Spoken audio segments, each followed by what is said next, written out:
Tim, I know you were looking to try to come out, after the long layoff and make a statement and remind people. Do you think you accomplished that tonight against Thiago? I think so. I think I left off where my last fight was. Minus getting knocked down in my last fight, I won pretty much every second of that first round. So I've been in some very close fights, taking fights on 8 and 10 days notice, filled in last minute. It's kind of been my name with the UFC here. 20 fights in now, 41 fights total. I might not have a number by my name, but I'm one of the most dangerous guys in this division. Yeah, that was the last fight under contract, right? I think it was, yeah. So UFC, pony up. Are you going to see what's out there? I know it's kind of these days there's a lot more movement in terms of free agency. Are you going to see what your value is out there? Man, I'm 35 now. I've been fighting since I was 17. Right now, UFC's been very good to me. So they got a show coming to Albuquerque. I'm interested in that show as of right now. Right now, it's about putting paychecks in my bank or my bank account. I finished that issue with the supplement issue. We settled on that and resolved that whole issue. So Christmas 2019 is looking very good. What did you get out of that? I can't tell you that. Okay. We did resolve it. We have moved forward on it. They made things right. We sat down in court and showed who was lying, who wasn't lying, or whatever, and here we are. It wasn't Yoel Romero numbers, though, right? No, but I actually know who had my stuff. So. Good. Also, real quick, have you talked to the UFC? You want to get that Albuquerque card, basically. Yeah, it's in Rio Rancho, but pretty much Albuquerque. But yeah, I went on that card. It's in February. We'll see what happens with all that stuff. But right now, it was a long year rehabbing my leg and breaking my leg up in March. But like I told a lot of interviews or whatever, I should have had surgery 3 years ago. I kept pushing it, and I finally broke the damn thing off. So yeah, it feels good to be back. I feel like I didn't miss a step. Had to kind of weather a few of the big kicks that Alves had and find my own range. And when that happened, it was my fight to take.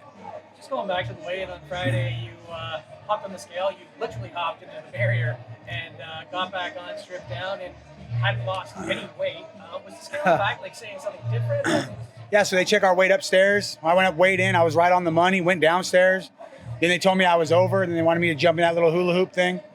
I thought they were just screwing around, but those guys weren't knowing what they were reading or whatever. I had two of the UFC guys there, Mark Ratner and Dean.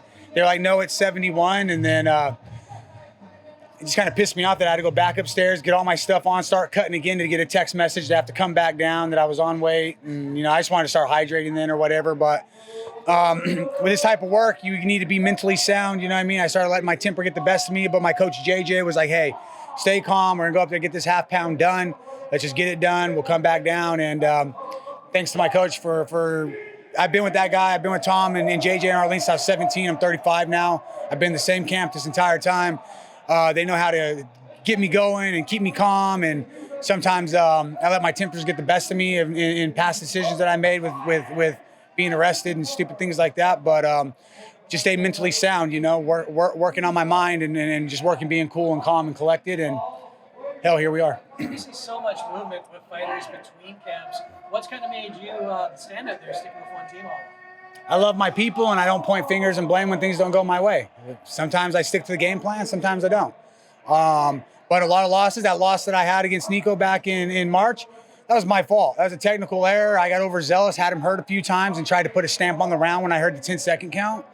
I went running in. It wasn't my coach that pushed me in. That was my fault. And I've just never been one to point and blame and point fingers and say, hey, you guys are the reason I'm losing. That was my shit, man. That was my issue. So I watched that fight a bunch of times, shook my head, dusted myself up, and climbed back on my horse, You talk about game plans. Was those takedown attempts, were those part of the game plan tonight? If you go back to my early days, I used to only be a wrestler. That's all I was known for, was a straight left and a double leg. Straight left and a double leg. That's all I could do. I got away from my wrestling and my BJJ over the years because the crowds like to see you stand in front of each other and knock each other's mouthpieces out. And that's, I like to fight. So the last three fights back to Rick Rainey and Nico, I've been using my wrestling very well. And I wanted to start off where I left off back in March with my wrestling and getting on top and good ground and pound. And I wanted to mix it up very well. If I'm going to be a boxer or a kickboxer, I need to go do those sports. But I love MMA. I love what we do right here with all the guessing and things we can do, the weapons we can find. So I wanted to be well-rounded, or I want to be well-rounded. Did you feel that wrestling opened up your striking tonight? Or I don't know about that. He kicked the shit out of me. I was just trying to close the range, slow his ass down a little bit. And then those takedowns just kind of slowed him up a little bit, made him think, I guess. And I was able to land a big left hand and get on top of him. So on that note, it's kind of a shitty sport when you have to break and crush someone's dreams. But at the same time, I've had mine crushed and smashed. And it just is what it is, man. I feel for the guys when they lose, they get their hand raised. You'll never hear me boo a fighter, not ever. Not ever, ever. I don't care if we're playing football and there's a quarterback out there that's terrible. I won't boo an athlete just because I know what both sides of that failure and that victory feels like. So hats off to all athletes across the world. And hell, even to my dad right now, who got good news about not having cancer yesterday. It's a big event going on for cancer right now. So good news to my dad. And, I want to send a shout out to that guy. And he's tough as hell and stubborn as hell too. So good for him. Everything you just said there, all that, where does tonight rank among your best career moments? You think? Like Thiago has the most fights in welterweight history, the most knockdowns. Like he's a very credentialed opponent too. Oh yeah, I'm a big fan of Thiago, man. I've been watching him fight a long time. So to be able to step across from a guy like that and share the octagon with him is badass, But to get my hand raised and finish the year off how 2019 started off, but finishing it on this note and having things come together and get wrapped up and handled, we need to pause 2019 and just stay right here for a moment. Is that the kind of opponent you're looking for moving forward, guys who are gritty veterans like yourself? Are you looking at up-and-comers? Does it matter? You name one guy in the welterweight divisions is shitty. Name one. No, we can't. So I have too much respect for every guy in this division. The UFC knows that whoever they put in front of me, I'm going to come and fight and do my best to take out. I don't care who it is. Put me at home in Rio Rancho and I'll sell the shit out of tickets. Did anything about Thiago's performance surprise you? Perhaps his power, anything Everything he did, we knew that watching film and watching him over the years. I knew he was going to bring that exact. I guess I kind of thought he'd come out and start chopping my legs a little bit heavier, but he started going to my body a little bit more. After the second kick, I was like, you're not kicking me again, bud. So I had to find my range, stay long. I like to get in the pocket and engage with elbows and knees, and we're working on being long. And with my mindset, I just want to get a hold of your head and try to take an ear home with me. But,